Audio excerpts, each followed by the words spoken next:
ഈ ഹൈദരാബാദ് എംപിയും അതോടൊപ്പം തന്നെ തീവ്ര ഇസ്ലാമിക പ്രസംഗങ്ങൾ നടത്തുന്ന ഒരു നേതാവുമാണ് ഒവൈസി. പക്ഷേ ഓപ്പറേഷൻ സിന്ദൂറിന് ശേഷം നമ്മെ ഞെട്ടിച്ചിരിക്കുകയാണ് ഒവൈസി. പല രാജ്യങ്ങളിലും എത്തി പാകിസ്ഥാനെതിരെ ആഞ്ഞടിക്കുകയാണ്.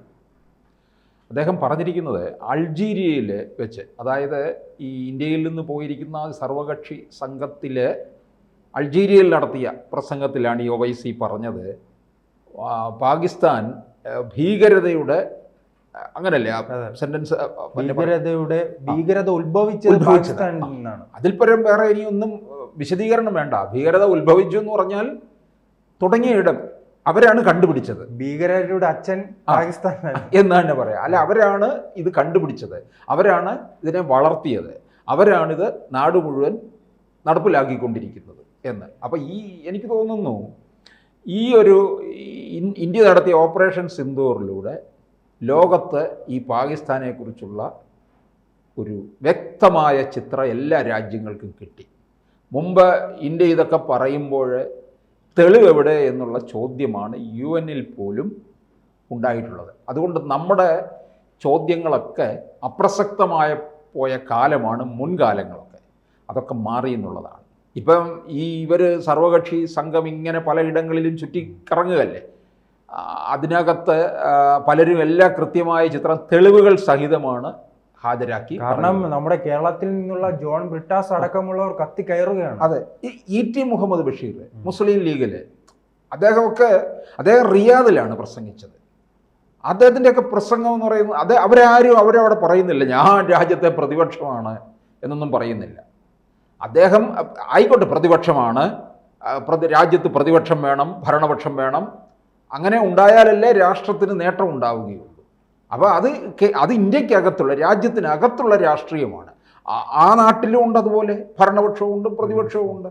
അപ്പോൾ ഇവിടെ പക്ഷെ രാഹുൽ ഗാന്ധി അങ്ങനല്ലല്ലോ. രാഹുൽ ഗാന്ധി ലോകത്തെവിടെ പോയാലും താനാണ് അവിടുത്തെ പ്രതിപക്ഷം എന്നുള്ള, പ്രതിപക്ഷ നേതാവ് എന്നുള്ള രീതിയിലാണ് സംസാരവും കാര്യവും. അല്ലാതെ അദ്ദേഹം ഇപ്പോൾ തിരക്കിലാണ്. ഇന്ത്യയുടെ വിമാനങ്ങൾ എത്ര എണ്ണം തകർന്നു എന്ന് അതിർത്തിയിൽ പരിശോധന നടത്തുക. അതെ, അദ്ദേഹം വിദേശത്ത് പോയി രാജ്യത്തിനെതിരെ പ്രസംഗിക്കുക, മോദിക്കെതിരെ പ്രസംഗിക്കുക, ഇതൊക്കെയാണ് ചെയ്യുന്നത്. മോദിയെ ഏത് തരത്തിൽ അട്ടിമറിക്കാം എന്നുള്ളതിന് വേണ്ടിയിട്ട് അവിടെ ചിലരുമായിട്ട് കൂട്ടുകൂടുകയും സംഘം ചേരുകയും ഒക്കെയാണ് നടത്തിക്കൊണ്ടിരിക്കുന്നത്. ഈ ഒവൈസിയുടെ ഈ പ്രസംഗം ശരിക്കും കോൺഗ്രസ്സുകാരിത് വായിക്കേണ്ടതാണ്. കോൺഗ്രസ്സുകാരല്ലേ ശശി തരൂരിൻ്റെ മേൽ തട്ടിക്കയറിക്കൊണ്ടിരിക്കുന്നത്. ശശി തരൂരിനെ അല്ലേ, ഇദ്ദേഹം ഒരു വിവാദ നായകനും കൂടിയാണ്. അതെ, മതവുമായി ബന്ധപ്പെട്ട് പല പ്രസംഗങ്ങൾ നടത്തിയിട്ടുള്ള ഒരു നേതാവാണ്. അദ്ദേഹത്തിന്റെ ഭാഗത്തു നിന്നാണ് ഇത്രയും വലിയ ദേശീയത വരുന്നതെന്നാണ്. ഈ ഭീകരാക്രമണം നടന്ന സമയത്ത് തന്നെ അദ്ദേഹം ഇതിന് വളരെ ശക്തമായിട്ട് എതിർത്ത ആളാണ്. അപ്പോൾ അദ്ദേഹത്തിൽ നിന്ന് ഇത് വന്നു കഴിഞ്ഞാൽ എനിക്ക് തോന്നുന്നു രാഹുൽ ഗാന്ധി ഇതൊക്കെ ഇദ്ദേഹത്തിൻ്റെ പ്രസംഗം മുഴുവൻ കേൾക്കണം, കേട്ടിട്ട് രാഹുൽ ഗാന്ധി ഇത് ചൊല്ലി പഠിക്കണം എന്നുള്ളതാണ്. എടുത്തു പറയുന്നുണ്ട് ഒവൈസി, കാശ്മീരിലെ അതിർത്തി, പഞ്ചാബിലെ അതിർത്തി, അവിടെയൊക്കെ തന്നെ ഭീകരതയുടെ ഇത് എത്തിച്ചത് പാകിസ്ഥാൻ മാത്രമാണ്. പാകിസ്ഥാൻ്റെ കാര്യം നമുക്കറിയാം.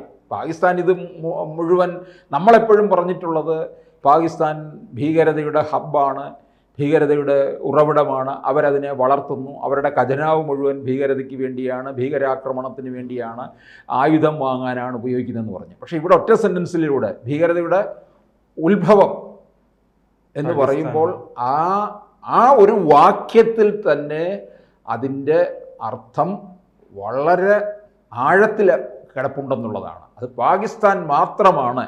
പാകിസ്ഥാൻ തുടക്കം ഈ രാഹുൽ ഗാന്ധി മാത്രമായിരുന്നു ഈ ഓപ്പറേഷൻ സിന്ദൂറിന് ശേഷം ഈ ചോദ്യങ്ങൾ ഉന്നയിച്ചിരുന്നത്. ഇപ്പോൾ അത് കോൺഗ്രസ് ഏറ്റെടുക്കുന്നു, ജയറാം രമേശ് ഏറ്റെടുക്കുന്നു, ഖാർഗെ ഏറ്റെടുക്കുന്നു. എല്ലാവർക്കും അറിയേണ്ടത് ഇന്ത്യക്ക് സംഭവിച്ച നഷ്ടങ്ങളുടെ കണക്കാണ്.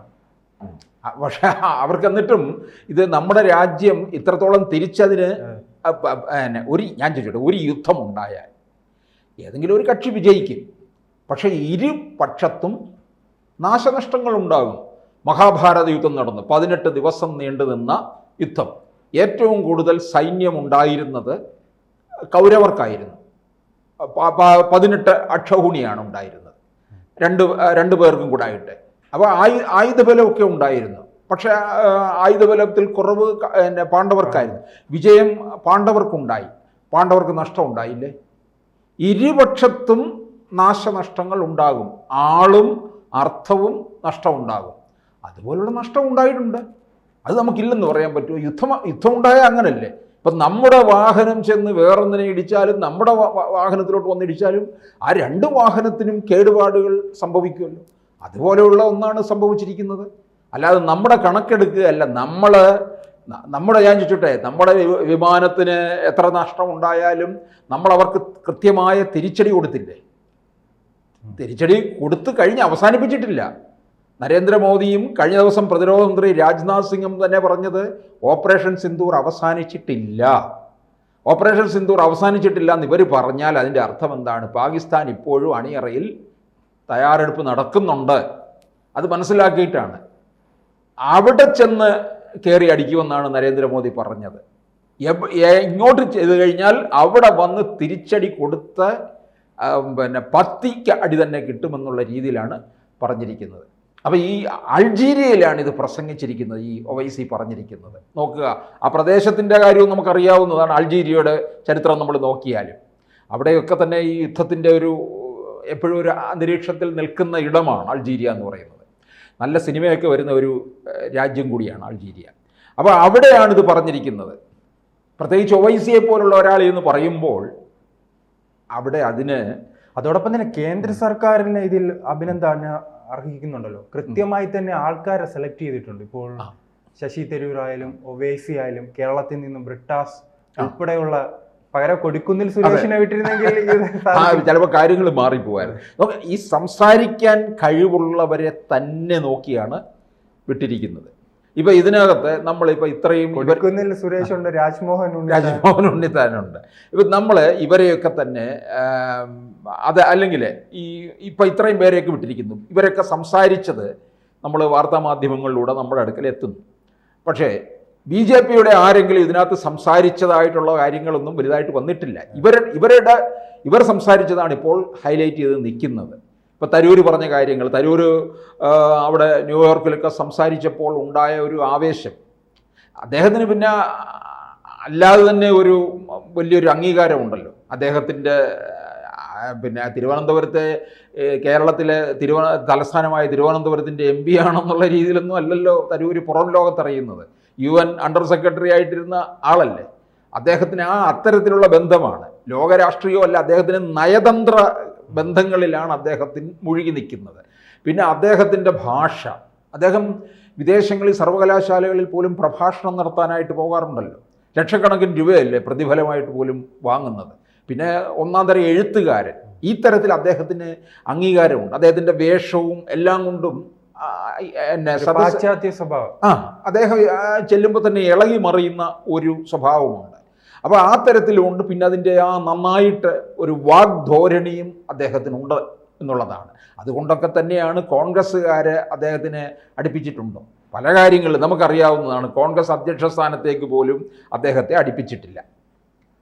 ഇതുപോലുള്ള ഒരു കാര്യം വന്നപ്പോൾ എന്നാൽ രാഹുൽ ഗാന്ധി പറയണമായിരുന്നു ഞാനും ഇതിൽ അംഗമാകാം എന്ന് പറയണമായിരുന്നു. എങ്കിൽ ഗ്രാഫ് ഉയരുമായിരുന്നു. ഇപ്പോൾ രാഹുൽ ഗാന്ധിയുടെ ഗ്രാഫ് വളരെ താഴെ പോയി കിടക്കുകയാണ് ഈ ഒരൊറ്റ സംഭവത്തിലൂടെ. ഓപ്പറേഷൻ സിന്ദൂറിന് ശേഷം സർവകക്ഷി സംഘം ലോകം മുഴുവൻ പര്യടനം നടത്തുമ്പോൾ അതിനെതിരായിട്ട് സംസാരിക്കുന്ന ഒരു രാജ്യദ്രോഹ സ്വഭാവമാണ് ഇപ്പോൾ രാഹുൽ ഗാന്ധിയുടെ. ഓപ്പറേഷൻ സിന്ദൂർ കൊണ്ട് 2 പേർക്കാണല്ലേ തിരിച്ചടി ഉണ്ടായത്? ഒന്ന് പാകിസ്ഥാനും ഒന്ന് രാഹുൽ ഗാന്ധിക്കുമാണ് ഉണ്ടായിരിക്കുന്നത്.